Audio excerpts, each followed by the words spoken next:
긴급한 소식을 들고 왔습니다. 나라에서 세금 부족으로 인하여 6070 세대분들이 성실하게 모은 노후 자금을 회수하려는 계획하시는 거 아시나요? 모르시면 당합니다. 같은 나이에 은퇴하고도 한 분은 매달 연금 덕에 안정된 생활을 하고 또 한 분은 병원비 때문에 통장을 비워가며 힘겹게 버팁니다. 두 분 다 똑같이 살아왔는데 왜 이런 차이가 생길까요?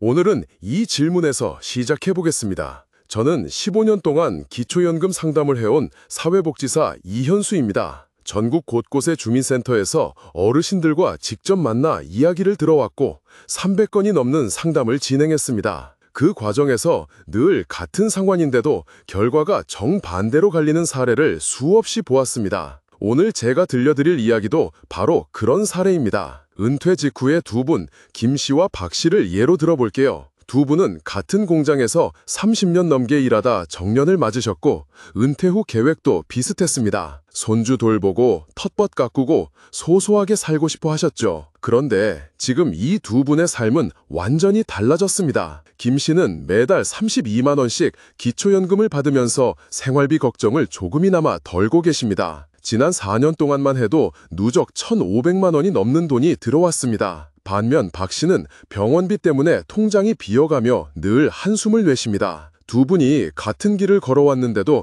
이렇게 달라진 이유는 아주 단순합니다. 김 씨는 은퇴 직후 바로 주민센터를 찾아가 신청을 했고 기준에 맞춰 승인을 받았습니다. 반면 박 씨는 65세 넘으면 다 주는 줄 알았다며 신청조차 하지 않았습니다. 게다가 자녀가 잠시 넣어둔 돈 때문에 재산 기준에 걸렸는데도 그 사실조차 모른 채 그냥 지나쳐버린 겁니다. 결국 결과는 수천만 원 차이가 나버린 거죠. 제가 이런 이야기를 드리는 이유는 분명합니다. 두 분의 차이는 운이 아니라 선택과 준비였습니다. 오늘 이 영상을 끝까지 보신다면 여러분은 어느 쪽에 서게 될지 미리 알 수 있을 겁니다. 제가 김 씨와 박 씨 사례를 조금 더 깊이 들려드릴게요. 두 분 모두 은퇴 직후에는 생활비를 마련하는 방식이 비슷했습니다. 퇴직금 조금, 자녀의 용돈 조금, 그리고 소일거리로 버는 소득 정도였죠. 문제는 시간이 흐르면서 차이가 벌어지기 시작했다는 겁니다. 김 씨는 기초연금이 매달 꼬박꼬박 들어오니까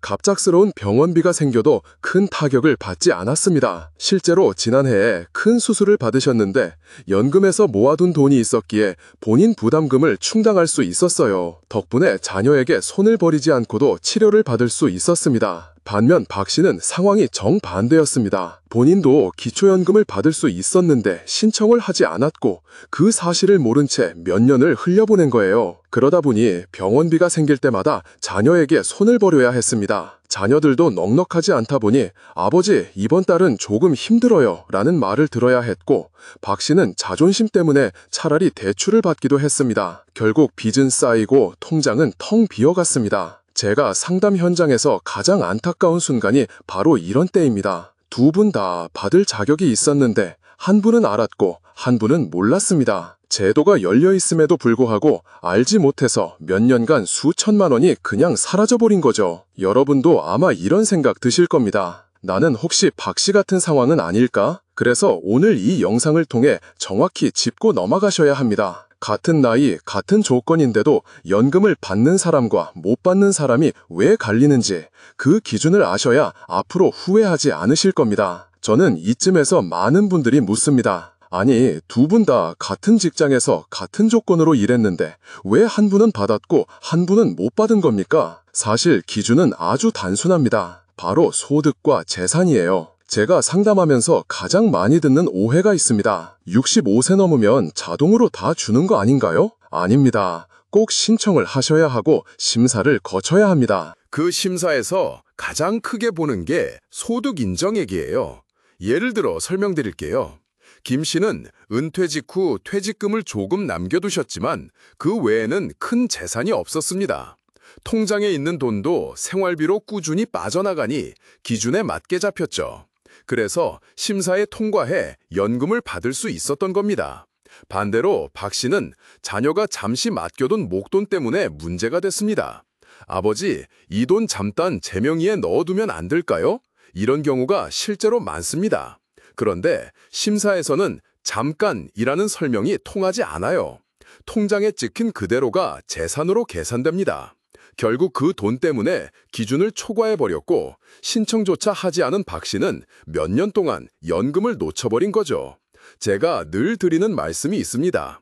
연금은 누가 오래 일했는가 보다 지금 재산 상황이 어떠한가를 보는 제도입니다. 김 씨와 박 씨의 차이는 노력이나 성실함이 아니라 제도를 알고 준비했는가의 문제였습니다. 혹시 지금 제 말씀을 들으시면서 나도 통장에 잠시 넣어둔 돈이 있는데 괜찮을까? 라는 생각이 드신다면 그게 바로 점검해야 할 신호입니다. 제가 앞으로 이어서 소득, 재산 기준을 어떻게 확인하고 준비할 수 있는지 아주 구체적으로 알려드리겠습니다. 이제 조금 더 구체적인 기준을 알려드리겠습니다. 상담을 하다 보면 어르신들이 늘 물어보시는 게 도대체 얼마까지 있어야 받는 겁니까? 라는 질문이에요. 제가 실제로 주민센터에서 상담할 때 보여드리는 자료를 예로 들어볼게요. 2024년 기준으로 단독 가구의 소득 인정의 기준은 약 202만 원입니다. 부부 가구는 그보다 높아서 약 323만 원 정도죠. 이 금액보다 적게 잡히면 기초연금을 받을 수 있고 넘으면 탈락입니다. 여기서 중요한 건 소득 인정액이라는 개념이에요. 단순히 월급이나 연금만 보는 게 아닙니다. 통장에 있는 현금, 예적금, 자동차, 집, 심지어 땅까지 모두 계산에 들어갑니다. 그 재산을 일정한 비율로 소득으로 환산해서 월소득처럼 합산해버리는 겁니다. 예를 들어볼까요? 김 씨는 시골 단독주택에 살고 계셨습니다. 공시가격이 낮아서 평가 금액이 크게 잡히지 않았고 통장에도 800만 원 정도만 있었습니다. 이 경우 소득 인정액이 기준보다 낮게 나왔고 연금을 받을 수 있었던 거죠. 반면 박 씨는 도시의 아파트를 가지고 계셨습니다. 물론 오해된 아파트라 이건 별거 아니겠지라고 생각하셨지만 평가 금액으로는 수천만 원 이상이 잡혔습니다.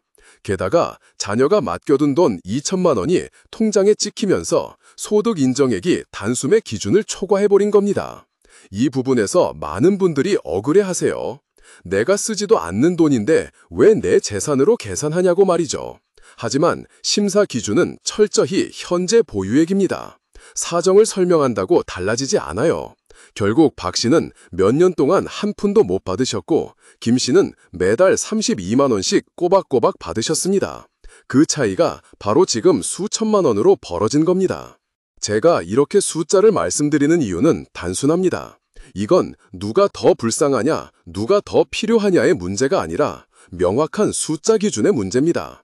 그 기준을 알고 준비했는가, 아니면 모르고 지나쳤는가, 이 차이가 여러분의 노후를 완전히 갈라놓을 수 있습니다.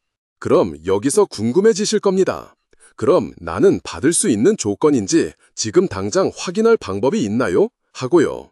제가 상담 현장에서 가장 많이 드린 조언을 지금 그대로 알려드리겠습니다. 첫 번째는 주민센터를 찾아가 직접 상담을 받는 겁니다. 보통 기초연금 담당 창구가 따로 있습니다. 신분증만 가져가시면 담당자가 여러분의 재산과 소득을 확인해서 받을 수 있다, 없다를 바로 계산해 줍니다. 이걸 사전 모의 산정이라고 하는데 본인이 직접 신청하지 않아도 결과를 대략적으로 알 수 있습니다. 김 씨 같은 경우 은퇴 직후 바로 주민센터를 찾아가서 이 모의 산정을 받으셨습니다. 담당자가 통장 잔액과 집, 자동차를 모두 확인한 뒤 기준 안에 들어온다는 걸 알려줬고 김 씨는 곧바로 신청서를 냈습니다. 덕분에 한 달 뒤부터 매달 32만 원이 들어오기 시작했죠. 반면 박 씨는 굳이 안 가도 다 알아서 주겠지라고 생각했습니다. 그 결과는 어떻게 됐을까요? 신청조차 안 했으니 담당자가 확인해줄 기회도 없었고 기준에서 걸려있다는 사실조차 몰랐습니다. 몇 년이 지나고 나서야 왜 나는 안 들어오지? 하고 주민센터를 찾아갔을 때는 이미 늦어 있었습니다. 소급이 안 되기 때문에 그동안 받을 수 있었던 돈은 다 놓쳐버린 겁니다. 여기서 정말 강조드리고 싶은 건 소급적인 태도와 적극적인 태도의 차이가 결과를 갈라놓는다는 겁니다. 김 씨는 먼저 찾아가 확인했고 그래서 수천만 원을 지켜냈습니다. 박 씨는 알아서 해주겠지 하고 기다리다가 그 돈을 영영 놓쳐버렸습니다. 그리고 또 한 가지, 요즘은 온라인에서도 확인이 가능합니다. 보건복지부에서 운영하는 복지로 사이트에 접속하면 기초연금 모의 계산 서비스를 이용할 수 있어요. 다만 이건 대략적인 계산이니 최종은 반드시 주민센터 상담으로 가셔야 합니다. 제가 300건 넘는 상담을 하면서 느낀 건 준비된 분들은 다들 비슷합니다. 스스로 먼저 확인하시고 모르는 건 물어보고 서류도 미리 챙겨놓습니다. 반대로 놓치신 분들은 공통적으로 그냥 가만히 있었다는 거예요. 결국 이 차이가 노후의 삶을 완전히 갈라놓습니다. 여러분, 혹시 지금도 나는 그냥 알아서 주겠지 하고 계신가요? 만약 그렇다면 바로 내일이라도 주민센터 한번 들러보시길 권합니다. 그 한 걸음이 수천만 원의 차이를 만듭니다. 제가 상담을 하다 보면 가장 안타까운 순간이 있습니다. 바로 사소한 실수 때문에 수천만 원을 놓쳐버린 경우예요. 김 씨와 박 씨 사례처럼 결과는 단순히 신청했다, 안 했다의 차이만 있는 게 아닙니다. 더 세밀하게 들어가 보면 작은 함정들이 여기저기 숨어 있습니다. 대표적인 게 바로 자녀 계좌 문제입니다. 아들, 딸이 부모님 통장에 잠시 돈을 넣어뒀다가 잊어버린 경우 이게 그대로 재산으로 잡혀버립니다. 실제로 제가 만난 한 어르신은 아들이 전세 계약 때문에 부모님 계좌로 잠시 돈을 이체해뒀는데 그게 잡혀서 탈락한 경우가 있었습니다. 내 돈도 아닌데 왜 내 재산이냐고 따지셨지만 제도는 그런 사정을 따져주지 않습니다. 규정대로만 계산하니까요. 또 다른 함정은 잠시 들어온 돈입니다. 보험금, 퇴직금, 심지어는 돌아가신 가족의 장례비로 들어온 돈까지도 기준일에 계좌에 있으면 그대로 자산으로 간주됩니다. 그런데 이 사실을 모르고 그대로 지나치면 몇 년치 연금을 통째로 날리게 되는 거죠. 반대로 김 씨 같은 경우는 이런 부분을 미리 알았습니다. 주민센터 상담 때 담당자가 혹시 통장에 일시적으로 큰 돈이 들어올 일이 있으면 미리 알려달라고 조언했고, 김 씨는 실제로 퇴직금을 받자마자 자녀 명의 계좌로 옮겼습니다. 그리고 신고할 때는 이미 잔액이 기준 아래로 내려와 있었던 겁니다. 그래서 문제가 없었죠. 마지막으로 가장 많이 오해하시는 게 재산 평가 방식입니다. 집 한 채만 있어도 무조건 안 된다고 생각하시는 분들이 많습니다. 그런데 실제로는 집값 전체를 다 반영하지 않습니다. 공시지가에서 일정 부분을 공제하고 계산하기 때문에 생각보다 많은 분이 기준 안에 들어옵니다.